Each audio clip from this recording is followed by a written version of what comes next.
Hi, everybody. This is the Thursday, January 30th, 2025 meeting of the Somerville Fair Housing Commission. Pursuant to Chapter 107 of the Acts of 2022, this meeting of the Somerville Fair Housing Commission will be conducted via remote participation. We will have an audio recording available upon request as soon as possible after the meeting. So I'm going to ask permission of the sitting commissioners to call the meeting to order. That would be Commissioners Janine and Rona. Yep. Yes? Yes. Okay. And we're going to take a moment to do quick introductions because this is Commissioner Designate Kay's first meeting. So if everybody could go around, and I'll call on people in the order that I see them on my screen. And if you could just say a word about who you are, what you do, what your connection has been with the Fair Housing Commission to get started with, that would be great. Janine, would you mind starting? Of course. So I'm Janine Lottie, and I am the Somerville Housing Authority staff representative to the Fair Housing Commission. And at Somerville Housing, I do the family self-sufficiency work with Section 8 voucher holders. And as you know, I'm Dennis Fishman. I'm originally I was filled the seat that was reserved for somebody with civil rights experience. Since then, we've made most of the seats on the Fair Housing Commission open at large. Janine has one that's designated for a specific purpose, and Kay is going to be filling the other one. And I've been doing this for about 16 years. And a couple of years ago, you folks asked me to facilitate the meeting, so I'm doing that. Kay, if it's all right with you, I'm going to call on you next. And Sure. Of course, I'm you. I'm Kay. I live obviously in Somerville, sorry. I have a background in community organizing, political advocacy, and communications. I've been doing that work for the past almost 10 years now. Currently, I'm working for an education nonprofit and also working in Somerville around decarbonizing our schools. That's a little bit of my background, and I connect with housing and housing justice because I think that all the issues I work on, whether it's women's issues, climate issues, are connected to housing justice. Thank you so much. And if I remember correctly, Kay, you told me that you're going to be officially sworn in next week. Yeah. Yeah, so we're very much looking forward to that. Shannon and then Rona. I'm Shannon. I'm not technically on the commission. I'm the staff liaison for the commission. I'm the fair housing specialist for the city of Somerville. So half of my work is fair housing related, and then the other half is related to the inclusionary housing program, which is income restricted units in market rate buildings. And we very much appreciate Shannon's support for the commission. Commissioner Rona. Okay. Yeah, I'm Rona Fishman, and I've been doing this for 13 years. At the time that I joined, there was a slot designated for a real estate professional. So I ran a brokerage until the end of last year in Cambridge, and therefore know a lot about the housing process. But my educational background is I'm a deafblind rehab specialist. So I know a good bit about accessible housing and civil rights in terms of disabilities rights and the IEP and ISP systems and such. So that's what I bring to the table. Thanks, everybody.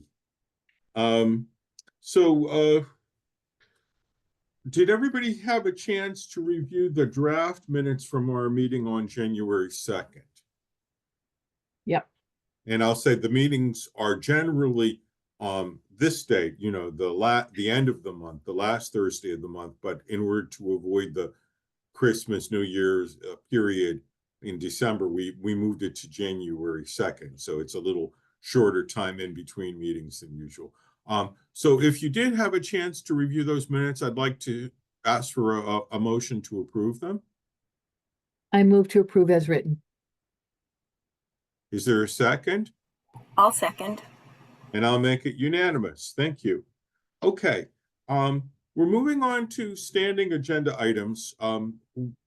The Somerville Fair Housing Commission has a page on Facebook, which people can find by the complicated procedure of going on Facebook and looking for Somerville Fair Housing Commission, all one word. We generally post a fair housing question of the week on Friday, and usually a news article related to fair housing questions on Monday, and sometimes other announcements in between. Since our last meeting, the item that, and I should say that currently I've been posting those things to the Facebook page. Since our last meeting, the item that got the most attention was an article about banks denying repair loans to homeowners who are Black. And of course, if you can't get a loan to repair your home, that affects your ability to live in it. 168 views of that article by 94 separate people, and 3 of them were interested enough to share the article with other folks. That was the widest interest. There was also a posting about the fact that landlords cannot legally require tenants to shovel snow, which got some attention. But, you know, given that we haven't had that much snow, we had a little bit more this winter so far than previous years. But, you know, it was not quite as big a deal. So let me stop and see if there's any questions or thoughts about the Facebook page. No, all good. Okay, if not, Shannon, I'd like to turn to you and ask you to review calls and complaints that the Housing Division has received since our last meeting. Yeah, so we had 3. One of them I don't have a lot of information on. The person left their number, but I didn't catch their name, and they were just asking for more information about what a landlord can ask a tenant to provide to make reasonable accommodation for an emotional support animal. I gave them a couple calls back and just left messages with like the basic information and how they can find out more, but I haven't heard anything back from them. The second one was a complaint that was not a fair housing specific complaint. This was someone with a landlord-tenant dispute. The landlord passed a city fine for non-removal of snow along to the tenants. And then the tenants told the landlord that this is against Massachusetts law. The landlord, which is LaCourte Realty, said that the household receives discounted rent if they shovel the sidewalk, and that if they don't, then their rent will go up. And this is during the lease term. So I passed that over to OHS because this is more their territory of landlord-tenant disputes and legal things that are not fair housing related. So the director of OHS, Ellen Schachter, reached out to that tenant.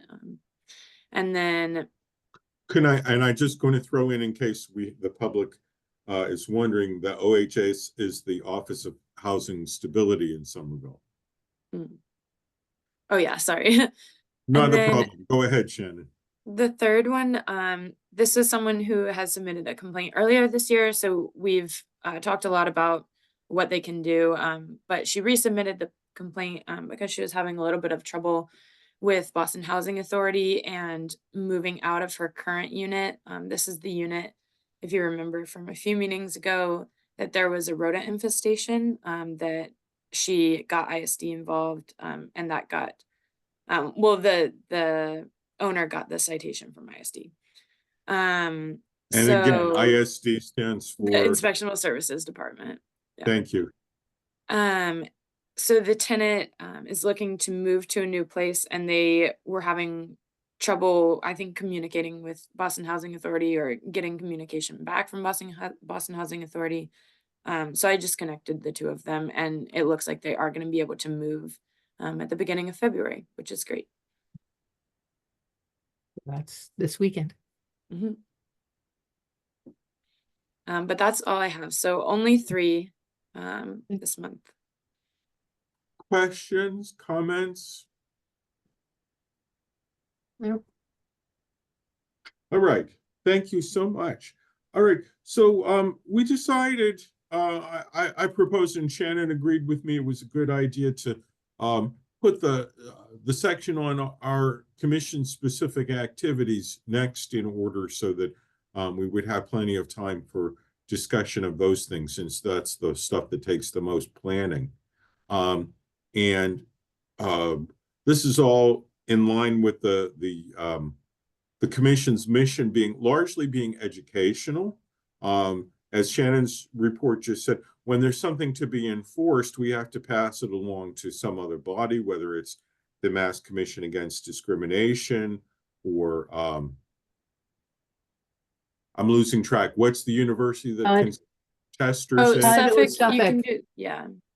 Suffolk. Suffolk University Law does a School. testing program, and then HUD does anything that's a protected class under national federal law. Right. So, Shannon usually is the point person on that and passes things along as necessary. But the commission, as a citizen volunteer body, mostly we're educating and doing outreach to the public. And that's a lot of what we have under specific activities. April nationally is Fair Housing Month. And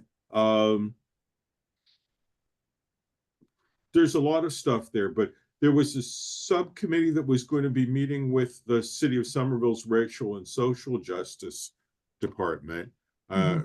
Commissioner Rona, I think you were Yep, part of that's that. me and Patrice. So we met with them and essentially we exchanged sort of commitment to support one another's activities. And RSJ, Racial Social Justice, was like on the brink of their Martin Luther King event, so they were pretty busy. So we spoke to Amanda there. And and she'll sort of support us, but it is an overwhelmingly more difficult task to get people to show up in person for something now.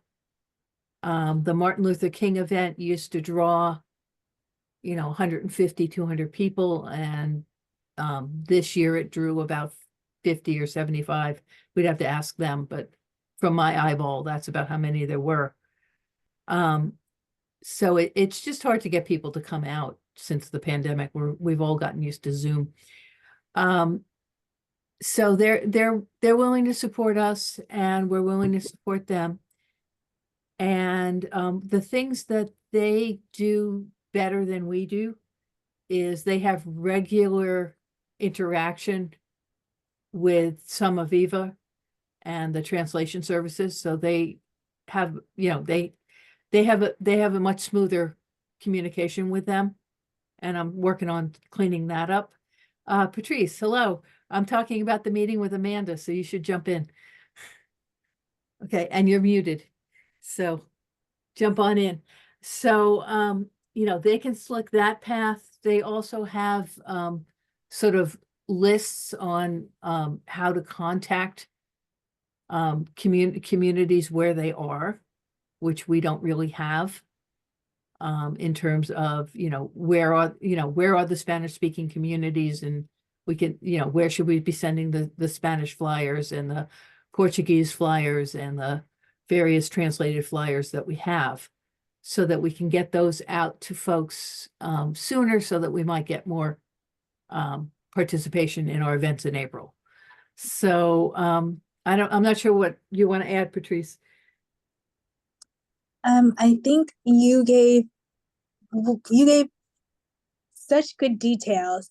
Like, I didn't even remember that part. But thank you so much, Rona. And I don't think I have anything to add, but it was a good meeting, and I hope that it will be a, a fruitful partnership. I think it will be a fruitful partnership. And I don't know if you mentioned this or not, Rona, but we were thinking about how we can be a good partner to them because they're helping us with like our connections and with our translation. How do we help them out? How do we have this be a fruitful partnership on both sides? So these are just thoughts that I'm like putting out there. And one of the things, we were talking, so what, and this dovetails into another agenda item. I don't know where it is, but in terms of what we're doing in April. Mhm. And racial social justice now has what they call the magic red card, which is a know your rights card. And they have it translated in, I think, like 8 languages. It's really quite awesome. And they're sort of excited that we're doing a know your rights event in April. So just the fact that our mission and their mission is so parallel, it was good to like have a conversation and say, you do realize our mission and your mission is very parallel.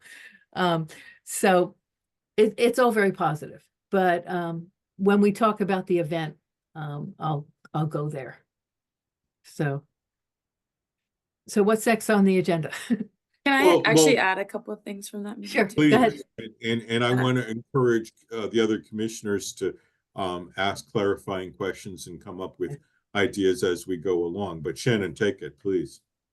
The only other things that I'm just thinking about from the meeting that were mentioned, is Amanda, I think, said that she has a connection to a professor at Tufts, who might be good to Oh, call yeah. as a speaker. And then I think that there was some talk about seeing if there's like a teen version of the book or having a discussion that's Yeah, aimed specifically there towards isn't one. teen. I looked Okay. for that. And then I think I had another question. Did you get the dates locked down for the library? Yeah. Okay. And then Yeah, and that's once when we talk you- about the event, we'll go Okay. there. Okay. And then once you get the flyer done, or I can help with the flyer, however you want to do it.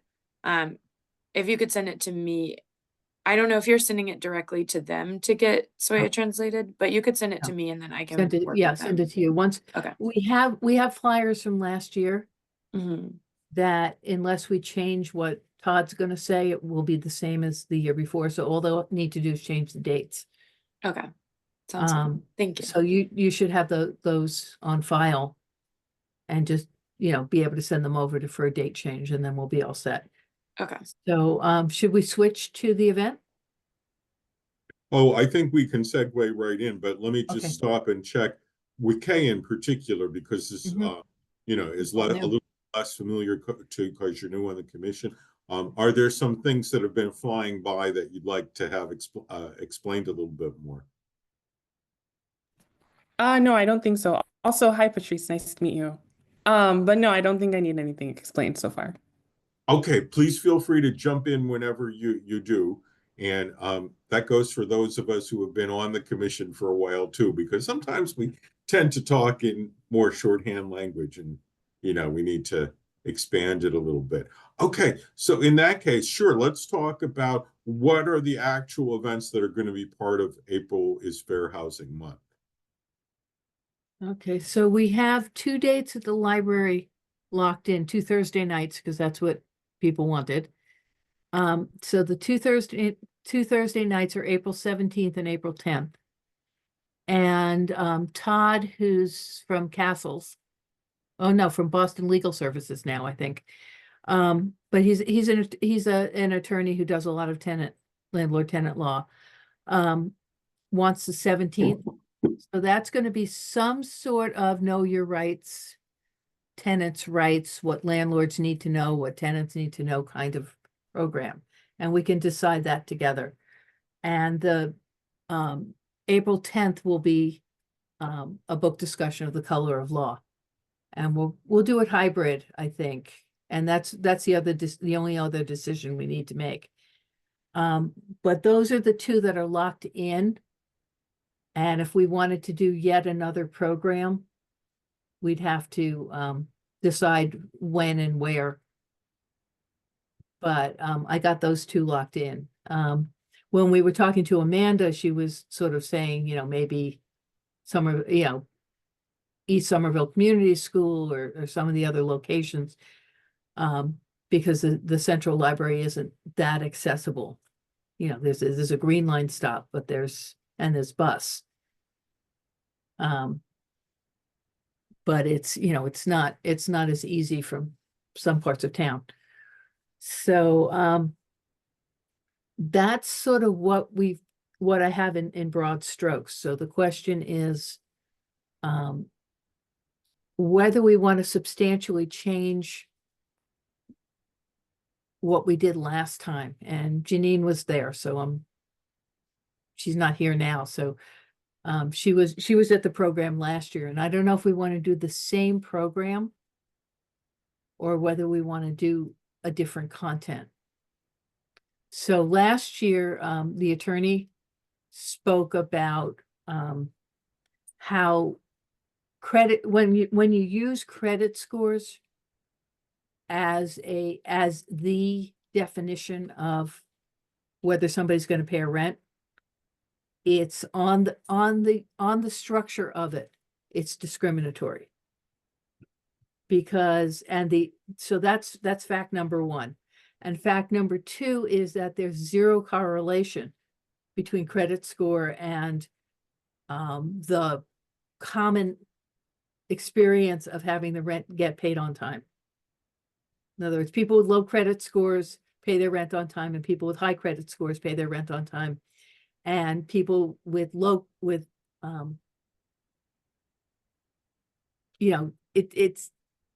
can't, I'm sorry, I'm not being articulate here. But basically what Todd said was that people with low credit scores pay their rent because what they do is they pay their rent and then they don't pay their other bills, and that's why their credit scores are low. That's probably the best sentence of that thesis. So what's happening is with big industrial, so this was what Todd spoke of last year, was with big industrial landlords that have, 600 units, what they'll do is they'll take everybody whose credit score is under 660 or something and just throw them out. And therefore it keeps people from housing, even though they've always paid their rent. And we could do that program again and just talk about credit scores, or we could talk about something else. And I don't know if there's other things that you think are sort of burning that we want to make sure people know about in terms of how to get a fair shake when they're looking for an apartment. Or whether we want to aim more toward landlords, or whether we want to have landlords and tenants in the same room, or what we want to do with that program. So that's the other thing, because if we're going to change what we're talking about, we have to change it on the flyer, and we should get that done at this meeting. So what do people think?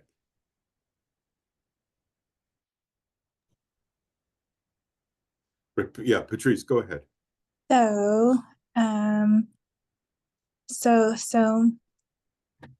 So I really liked last year's format, and also reiterating that that credit scores do not indicate whether someone will be a good tenant or not, and it's discriminatory inherently by using that. Like, I love getting that message out there, but there's also another pain point of why landlords should have tenants that have vouchers, right? So it's like, if we have to choose, what pain point do we hit first? Like, what will have the most impact? What do we want to do? So what do you think will have the most impact for Somerville, for our community?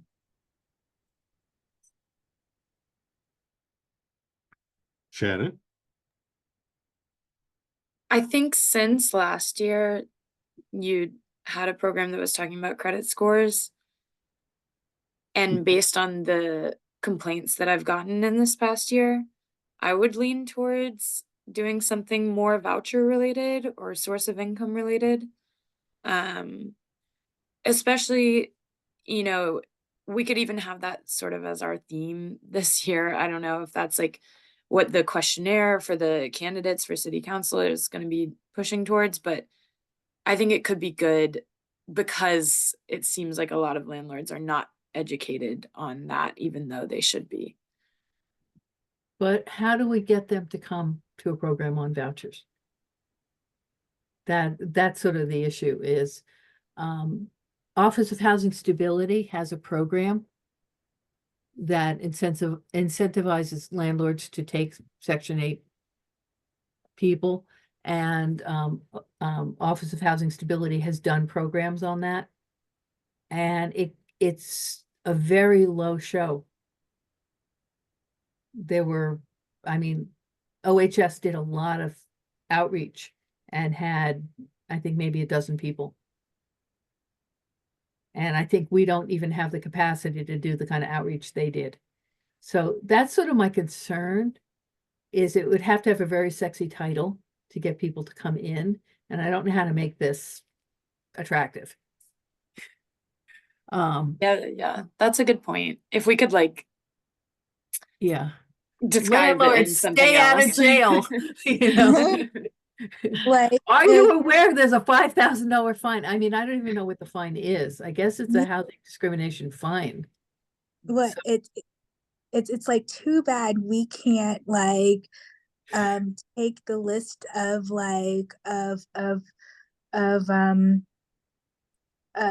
find out like which landlords have like have discriminated against like tenants that have Section 8, like, oh, who is escaping me? Oh my goodness. I know there's a way to look up like who has been filed against. It's too bad we can't do direct targeting.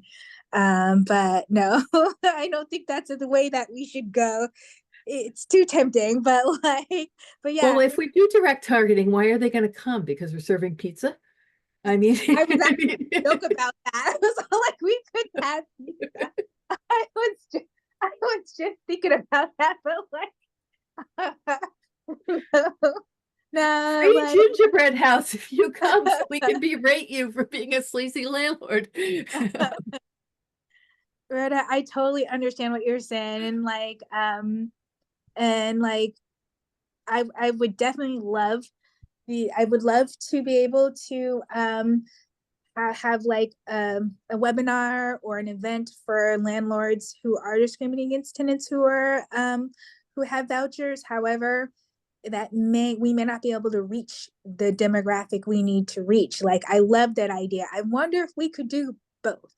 I don't know. I wonder if we could like have the event and kind of do what we did last year, and maybe like make it a little provocative, but then we do something else. We have like a notice on like the Somerville like web page as a note to all landlords, right? We just do a straight up call out, right? I wonder if we could just like, can we do both? Can we do like a web page that is about not discriminating against like Section 8 voucher holders? And we can also do an event about the credit scores. Maybe we could do both. I don't know. I'm going to leave it open for discussion. I'm going to riff off what you just said, which is that we could have Todd talk about credit scores. and he actually won that case that he was talking about. So they actually won that case. So he can talk about it more now because the case is done. But he can probably do it a little more concisely. And then we could actually advertise this as, come here and we'll role play with you tenants about how best to prepare to bust the landlord who won't rent to you. And I'm perfectly willing to get people, if we can get 10 people in the room, we can have people in dyads, one being the landlord and one being the tenant. And when the landlord says, no, actually, I don't take vouchers, to teach, to have the dialogue. This is, so you're saying that if I'm paying by a voucher, I can't apply to live in your apartment? And the landlord says yes. And then you have a little card that says, when this happens, this is what you do. You document this, this, this, and this is what can happen next. And we could have that all printed up. So that would be a way to focus on Section 8, is to arm the people with the vouchers. Because I don't think we're going to get people who are saying, I want to be able to discriminate against people with vouchers, and I'm going to come to this meeting to be told I can't do that. You know, Well, they might come to try to figure out a way around it, but yeah. yeah, but we don't want a room full of people doing that, because we're not going to Agreed. teach them how to get around it, because you can't. Agreed. So it's, you know, that could be, or, you know, calling all Section 8 voucher holders. Know your rights, practice your rights, find out how to stop this. So let me jump in for a moment. I got an email from Janine saying that her internet connection froze up and she'll Okay. try to get back in. Okay. But you know, since she's with the housing authority, she'd be a key connection for reaching this potential audience. Right. That's point one I wanted to make.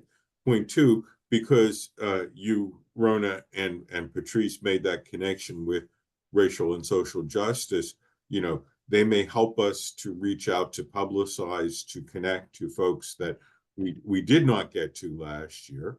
And the third thing I want to say is we could, instead of just randomly posting to Facebook and you know, doing our regular, we could if we knew that our theme for this April was going to be about source of income discrimination, we could post all about that, and we could, you know, really target it that way if we decided that was what we wanted to do. So those are my contributions. Now I'll step back into the chair and see Kay wants to step up. Go right ahead.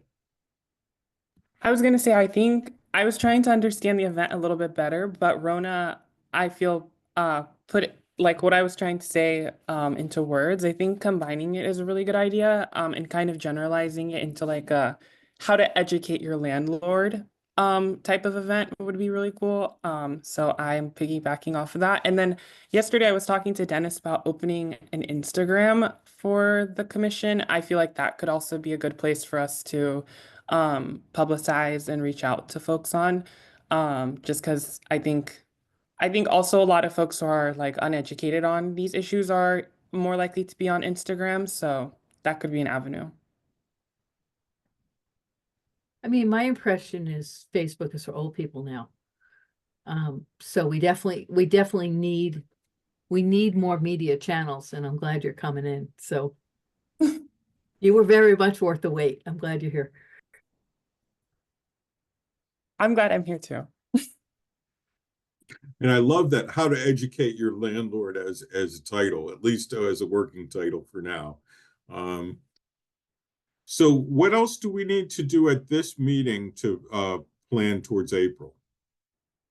I think what we need to do is come up with sort of provocative titles for this program, and I guess we can do it through Shannon, but just like come up with, if everybody comes up with like 3 one-sentence descriptions of what we're thinking of doing, then at the end of February, we'll be able to have things, or I guess we could do all of this if we're going through Shannon. We can do all of this by email. It's just like if everyone comes up with 3 sentences and we pick a few of them, and we'll get one of them already translated so that we can get the flyers going, because they need a couple weeks.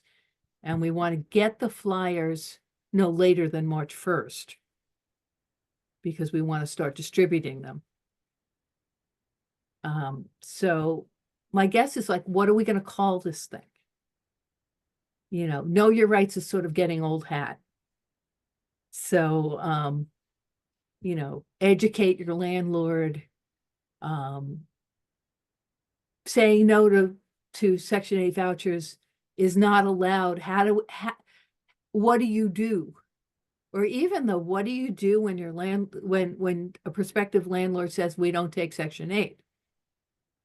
I mean, but there's a million ways to say this, and there's got to be better ways than is coming off the top of my head right now. But my sense is that's what we need to do. And Todd can talk about this stuff all day long. It's not going to be a problem. This is what he does 40 hours a week. So that's not going to be a problem. And the other flyer, the meeting based on the book and the short video, is we already have that. So all we have to do is change the date to April 10th, and we're all set. So Okay, so that's did where I we get, are. if I'm fond of like doing backward planning. Yep. So if you said we want to have everything ready to go by March 1st, which means that before our next meeting, we want to like narrow it down and make some decisions.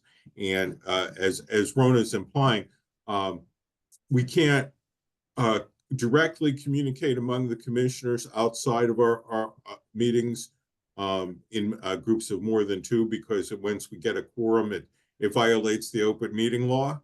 But we can, I'm gonna take Rona's suggestion and formulate it that today is January 30th, so maybe in the next week or so,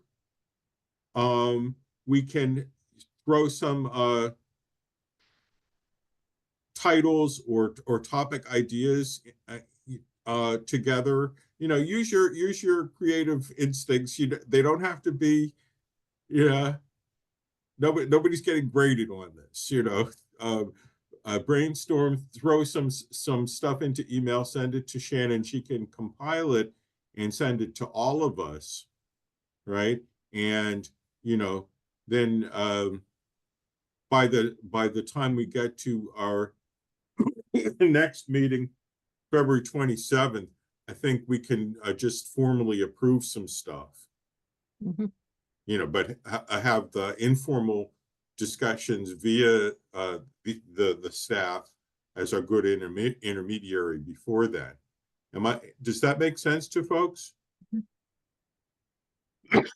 Shannon, is it okay with you? Yeah, in that case, so if we approve everything in the next meeting, which I think is February 27th, maybe. That's what we have, yeah. Then the earliest I can get translated stuff back is halfway through March. So just to be aware. Wait, Rona, you're Rona, muted. you need to unmute. I'm sorry, I'm muted.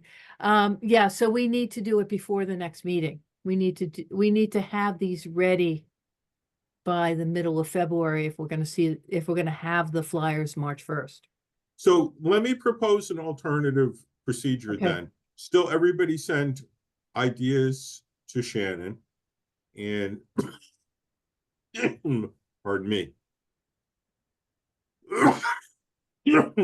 Rona and Patrice, would you be willing to continue to be the subcommittee on this and take those ideas and make decisions about them so that we can get those flyers done in time? Is that all right with you guys? Yeah. So, so can we formally say that Rona and I have permission as the subcommittee to make this decision? Yes, we can formally say that. And it will be Shannon who will be emailing us the individual sentences sent by all commissioners, right? So that way we're not interacting with each other. That's right. Okay. That's right. All of us will send to Shannon. Shannon will share with you folks. You folks will make decisions and get the flyers ready to go, and Shannon will get them into the loop for translation. Am I saying that right? Yeah, Oh. so if everyone, just for for timeline, if Mhm. everyone could send their sentences to me by Friday the 7th, so that's next Friday, Right. then I'll send them out to you, Rona and Patrice, Mhm. on Monday. Okay. And then you guys can have until that Friday to decide, and then send them to me, and I'll submit them for translation. All right, and so we'll have the flyers knocked. And I think in the other piece of the process is that sort of getting ideas of stuff that can go up on Instagram to support the event. So I'm immediately thinking there's a webpage in the Office of Housing Security about the VIP voucher program, which gives money to landlords who are willing to take on Section 8 tenants, affirmatively looking for them. And that would be a good Instagram, you know, multifamily homeowners. Do you know you can get $500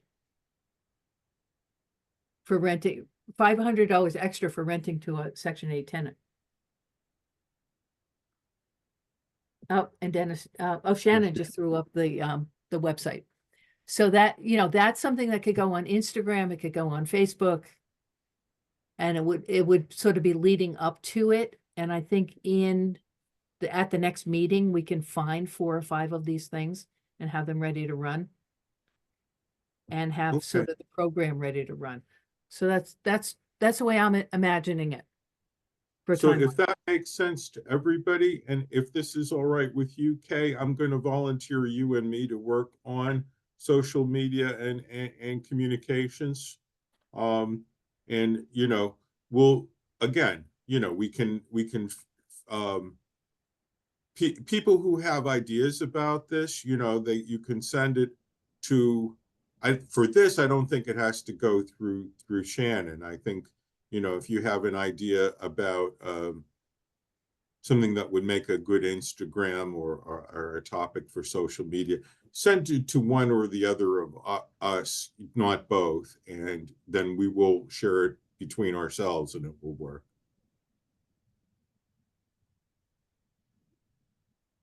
If that's okay with everybody, I just want to make sure that I'm getting consensus on this. All right. Anything else? Because we have some other sort of ongoing educational activities to talk about, but April is our big focus of the year. So I want to make sure that we've talked about everything we need to talk about for April today. Is there anything else hanging out? Mhm. Anybody can think of anything else for April? No. All right. So the other things, we have throughout the year, we have some tabling events. We did Artbeat, for instance, and we have, I think Shannon, this is just a continuing item on the agenda. Is that right?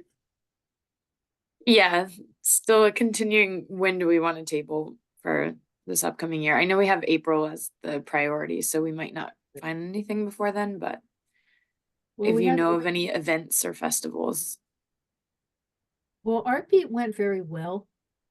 So I think getting the date of that so that people can save it, so it's not the weekend that they're going to the Cape, would be helpful. Yeah, And I think Artbeat it's not is released yet, always- but once it is, I'll let you all know. Yeah. I think it's always like the 2nd or 3rd Saturday in July when it's the hottest. Yeah. And I know Kay expressed some interest in that, but she can speak for herself when she gets back. How about the city thing? The city tabling Civic thing? Day? Civic Day. That Yeah. happens in April. Yes, We should- we haven't so gotten we a should date find for out that when that either. is, and we should be there Yeah. and do what we did at Artbeat, do it there Mhm. too. Yeah, Shannon, if it's possible, I know last year one of the library events Civic Day. conflicted with Civic Day, and I don't think if we're having the library events in the evening, I don't think that's an issue. but it would probably be a good idea to know, like, keep the dates of these various April events in mind, and maybe we can even like promote them one at the next, for the next, I mean. Yeah, that's a good idea. And once I find out when Civic Day is and when Art Beat is, I'll let you know. Yeah. They haven't announced any dates for the next few months, but Okay, so there's a few other related sort of fair housing education things. One is online education and outreach, and I think we've already talked about that a little bit in relation to April. Kay, I don't know if besides getting onto Instagram, which in itself is a huge step for us, were there any other ideas that you had on your front burner for online outreach about fair housing? Unmute, yeah, of course. I think I want to understand a little bit more about what you guys are doing now, to see where there are missing places for us to jump in on. I feel like even a Blue Sky account would be good because I know a lot of people in Somerville are on there, and there are a lot of, I don't know if anyone here has been on Blue Sky, but there are like starter packs you can follow, and we could plug the page into the Somerville ones on there.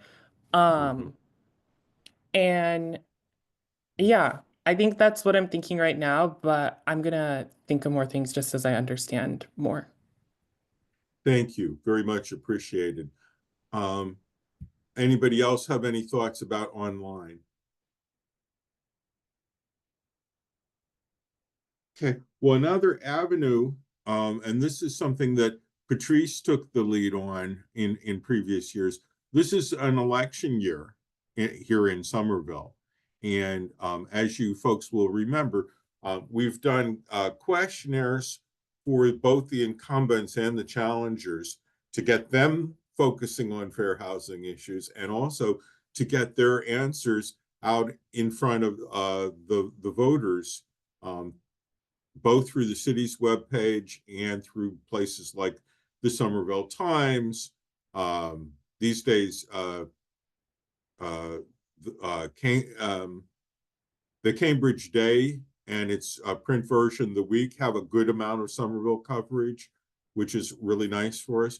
And publishers love getting free content that they don't have to do very much with to use. So excuse me. So obviously we won't know even who the candidates are for sure until filing deadline, which I think is sometime in April, if I remember correctly, maybe even May.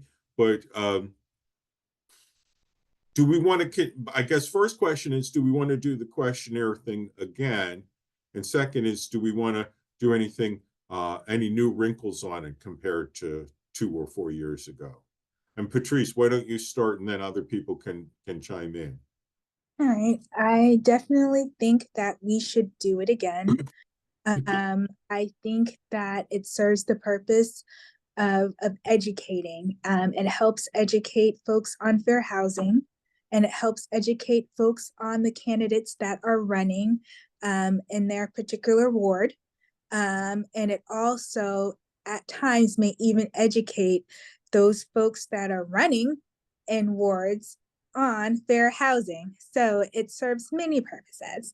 And also I want to make a quick clarification about a source that I cited last meeting about a study that was done. It was actually a study that was done by the Boston Foundation. And bear with me one moment while I get that information. Bear with me. Can you still hear me? Mm-hmm. Okay.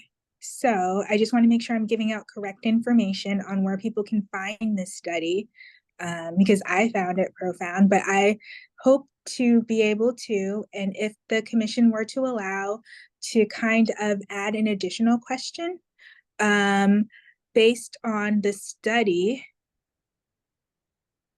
bear with me. I'm still looking for it. I sent it as a text to my dad and father earlier today so they could have it.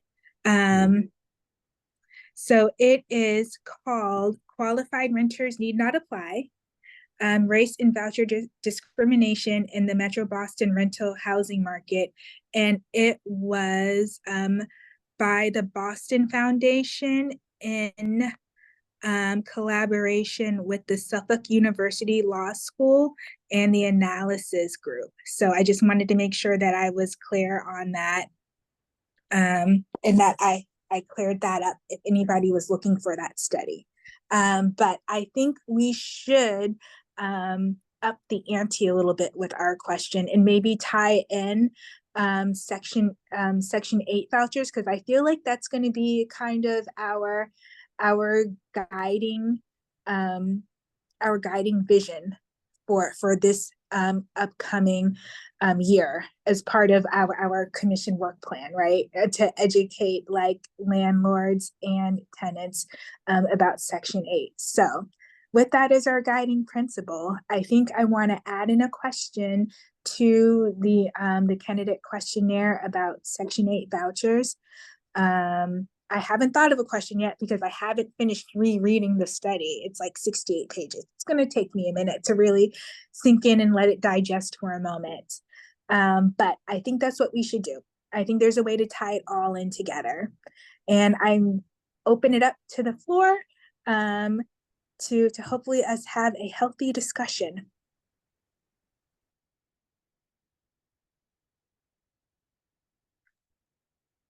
Thoughts?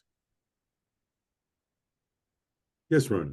Yeah, I know what the wrong questions are. I don't know what the right questions are. The wrong questions are, what do you know about Section 8? Because then they're just going to go to the website, they're going to read it, they're going to put it in their own words, and then they're going to mansplain it back to us. We don't need that. So the question might be, and I have to read the study that Patrice is talking about, but the question might be to ask a question that's mentioned there. You know, like some fact that's in there, like 87% of the people who are on Section 8 vouchers stay in their apartments 10 years or longer. And you're just making that up as an example. I'm just making that up. Yes. And ask the candidates if that's true or false and why it's important. And the question is getting a really juicy factoid and putting it out there. And it might change their minds because the perception about Section 8 tenants is just horrible. And it doesn't even reflect who they are and why they got a Section 8 voucher. And it is, I think we could come up with something really juicy and just ask them if it's true or false. And unless they've read the report, they won't know if it's true or false. And we might get some really interesting answers. So that's my thought. Oh yeah, can I add on to that, Rona? Sure. I wonder if, like, along with that question, you could also, like, that question also, what you had just said, like, I think it could also, depending on how we ask it, could also educate the public too on their perception of Section 8 voucher holders, because it's a culture issue. It is definitely like a culture issue, and if we want to be able to change culture, we have to like address it and help change people's minds. So yeah, I'm for it. I just don't know exactly the question, but I'm for it. Yeah, I'm hoping it will come out of reading that report, is that there'll be something in there that really people should know. Okay, I'll send it to Shannon right now, and Shannon can disperse it to all of us. Great. I'm just going to go off camera so I can actually look for it. Be right back. Okay, and I will mention that the previous questions and answers are available on the city's website, on the Fair Housing Commission page of the website. You kind of have to scroll down a little to find them, but they're there. And as I've mentioned, in previous years, they've also been published some in print and a good bit online by local media. So other thoughts about the the candidate questionnaire? Worth doing? What shape it should take? Any of your input? I think Okay. that I think it's definitely worth doing. And I feel like I need time to sit down with the previous questions and then the questions that we have drafted right now to really like think about things like wording and what should be in it. I know that I can't like send it to the rest of you in an email, so if I had like things to say before our next meeting, do I send them to Shannon? Mhm. Okay. Or, you know, if you needed to ask a question about how did this happen 2 years ago, you could individually write to Patrice or to me, Okay. because we're the ones who did it before. And it, you know, I mean, Kay, we will accept your energy for absolutely anything that you want to put it into. And you know, this questionnaire is not quite as pressing as the April is Fair Housing Month stuff, because in the city of Somerville, yes, I mean, it's true that the primary election almost always settles things, and the primary election is in September. You know, so the November election, except in unusual cases, just kind of rubber stamps what already happened in September. But still, like, you know, September is a lot further off. So if you wanted to work on more than one of these things this year, you know, you could spread your energy and time them accordingly. And I'm saying that to everybody, but especially to Kay, because she hasn't been through this cycle before. All right. So it sounds like, tell me if I'm getting this right. It sounds like Patrice has sent this information to Shannon, who will share it with the rest of us, who will look at it in greater or lesser detail before the next meeting, and, you know, get our sense of it. And that Patrice is definitely still willing to work on the questionnaire this year, possibly Kay. You know, and I am certainly available to be an advisor on stuff. You know, I think again, we need to have like 2 people task forces on things like this, but that doesn't mean they can't consult other members of the committee for their individuals or connections or whatever.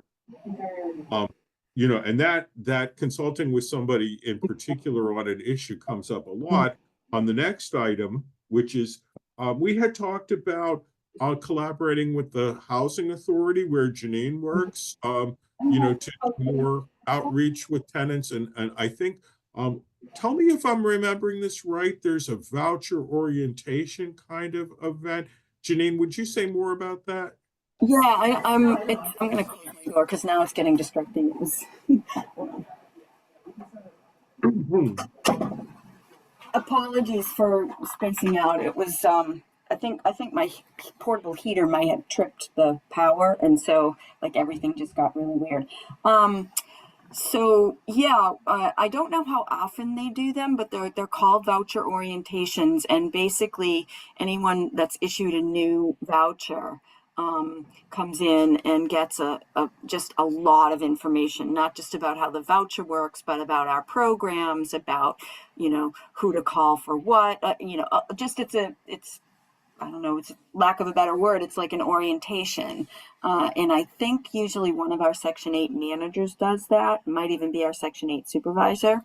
But Shannon, I think you met with, I think maybe our director of leased housing, Matt, is that correct? Yeah, I met with Matt Lincoln. So he told me a little bit more about how it normally is. He said it's a one-on-one orientation because people often have a lot of questions that are personal. And like it just wouldn't make sense to have it be like the whole group that gets them that month. So that makes it less realistic that we'd be able to present at the orientations. And he said that they do give them obviously information on their rights, their fair housing rights with having a voucher. I think we could send them, we talked about this last meeting, but sending them like a 1-page flyer that's just on fair housing, Mm-hmm. and particularly geared towards having a voucher. That could be helpful for them to just have, because I think that this orientation has a lot of information going on, It's a and we lot. don't want to like add too much to it. But then if they just have something to hold on to and like refer back to when they need it, I think that could be helpful. And then the other thing you said is just that it's more helpful to get the info, which this is what we were talking about earlier, but to get the information out to landlords that it's illegal to do this Right. is more useful than to the tenants. I'm embarrassed that I didn't know, because I think I just don't usually get involved in the issuance of them. So I get involved once they read through the materials they get and they find the FSS program. But Which so I wasn't stands aware that it was for- one-on-one like that. I was kind of surprised. I think when I started here, it was like they held them once a month in the conference room, and everybody that got a voucher that month just came. Yeah, I think So he I kind of mentioned like the that. one-on-one thing. I just Yeah. didn't realize that's how it was happening. So forgive my ignorance of my own agency. Janine, what was the name of that program you just mentioned? The one I oversee, I'm sorry, is FSS, Family Self-Sufficiency. And Thank there's definitely information about that in there, or this orientation, all the information that they're deluged with. My program is one of them. Rona. Yeah, I want to bring up that probably in, at the next meeting, and if not at the next meeting, at the March meeting, we should probably talk about what should go on a flyer that goes with the Section 8 orientation packet. And I think it could be a lot of the things that we're talking about in April, and we can also invite all those people. So that when you were having your power outage, Janine, we were talking about your constituency should be notified about our event, because we're going to be focusing on Section 8. Yeah, I think it makes sense. I know, I think I want to say that in past years we have done like a more of a robocall, but the robocall only goes to tenants of SHA. So it's not reaching those ones with Section 8 mobile vouchers. I I know that I reached out to my individual, group, but that's a pretty small percentage of the actual Section 8 voucher holders. I suppose I could chat again with Matt or whomever about the best way to reach all of the voucher holders, because I honestly don't know. I have about 65 in my caseload, which is not a small amount, but it's a small amount of the number of vouchers we have. So yeah, it does make sense it's definitely relevant, and a lot of my participants talk about things that happen with their landlord or with their housing. So it's definitely valuable and would make sense to do that. Shannon, back to you. Yeah, I think it could be a good idea to have this like 1-page flyer for our April events and for the SHA orientations. We could have them translated, just to make it easier to give out for both. So I guess it would be good to have it by the next meeting, or start thinking about it by the next meeting, so that I can get it translated. I was going to say something similar to that. So, and I have another thought after this, but how is that flyer going to get put together?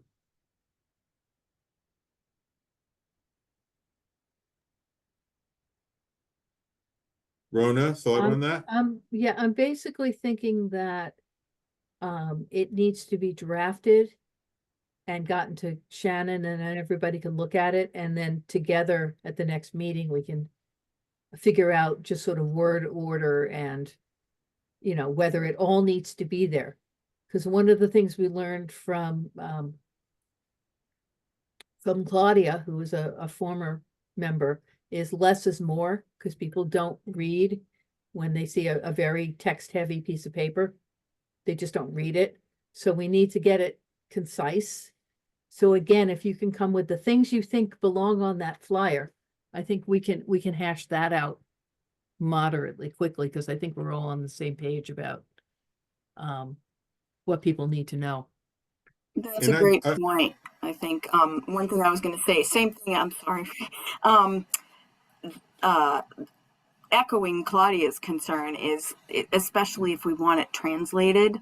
I can tell you that a lot of the things that we give to our tenants, we try to get as like 4 languages on one sheet, so that, you know, it's one piece of paper instead of having to put 4 individual pieces of paper with each language, or 5. I think we actually do 5 different languages, but in their packet. So because it is more paper and more things to look through. So we should think about, you're right, about the best way to edit it, or to like nail a couple of points that we really want to have in that packet. So yeah. You know, So- the other thing is, once we have them, sorry, I'm cutting in. Once we have them, we can put them up on the Fair Housing webpage, and then all we need to do is put the URL. So we can have it all in English and have the, you know, in Spanish, boom, in Portuguese, boom, Well, in I Khmer. mean, boom. again, not everybody has equal access to the So internet. right, that's true. There is a divide there too. So I'm going to say that I'm happy to do some wordsmithing. I'm not sure what the process was that we were talking about here, whether we were going to try to come up with points to be on this, or whether is there something already that kind of goes into sort of know your rights for under Section 8 or fair housing, you know, source of income protected class stuff? I don't know exactly. I could definitely find that out from Matt, and I could send it to Shannon, who could send it to the whole group. But I don't know exactly the content. I know that they do talk about it, but what it actually says, I have no idea. So Okay, so I'm going to propose the procedure then that Janine just said. You know, you're going to look soon for you know, to see if there's something that already exists that we can start out from. Send it to the group, and I'll take responsibility for boiling it down. And, you know, I'll aim for something like you were saying that's short enough so that I'll write it in English and make it short enough so that the translations could fit on the same page. And then, Rona, I will definitely include link to more information for people who can, you know, access that. If that's acceptable to the commission. Okay. Shannon, we're coming up with a lot of to-do list this meeting, which is great, but can you make a point of like highlighting that in some way in the minutes? Yeah, definitely. Thank you so much. Okay, so we started kind of late, and you know, we're going to finish in only a few minutes, but there's a couple of items of continued business that Shannon wants to report to us about. These are the City of Somerville annual reports about housing and impediments to fair housing and things like that. Go ahead. Yeah, so for the fiscal year 2024 report, I'm still working on it with Lisa. My goal is to have it to you guys by the next meeting to review. That's a goal. I'm hoping to have it by then. And then for the fiscal year 2023 report, I don't have an update because I still don't know when the Housing Community Development Committee is meeting, but they are supposed to invite me to talk about the report. So when I know, I'll let you guys all know. So that's the City Council's Housing and Community Development. Yes, so it needs to go, it went to City Council already. They sent it to the committee. It needs to go through the committee and then back to the council to be approved. Any questions for Shannon about that? And when did we send it to the when did we send it to the board, and then when did not, yeah, to the council. And then when did they defer it over to the committee? Do you know? It seems like a long time. That's why I'm Yeah. asking. No. I sent it either in September or October. I can't remember. City council looked at it in, so maybe I sent it in September. City council looked at it in October. It went to the Housing Community Development Committee already in November, but they didn't inform me that it was there. I think that that's the order of things. And then I'm waiting for the next one. That is a long time, I think, but you know, Yeah. that could be me. It could be me. If we get a sense that they're taking a really long time and it's making a difference, I would be willing to give a call to the chair of the committee and see if we can move her to, you know, take some action on it. There are things that have more real world impact than this, but you know, you do a lot of work on these reports. The commission pays some attention to them to make sure that they're accurate. We want to make sure that they're out there for people to see. It's part of our educational mission. Yeah, we'll see if there's an update by next meeting about either whether they've already met or whether I have a date scheduled for them. Okay. Unless anybody has any other thoughts or questions on that. So announcements. One is we've been mentioning the next meeting is scheduled for February the 27th at 3 p.m. So everybody, please put it on your calendar. If for some reason you're not going to be able to make it, please let Shannon know.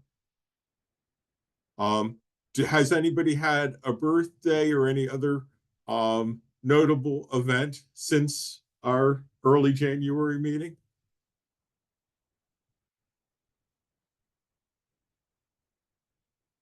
Well, you know, happy year of the snake. And do I hear a motion to adjourn?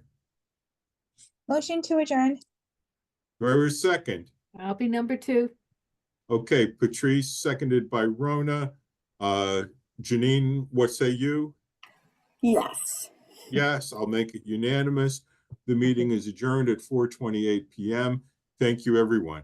Thanks, Yay, welcome, guys. Kay. Yay. We'll be in touch.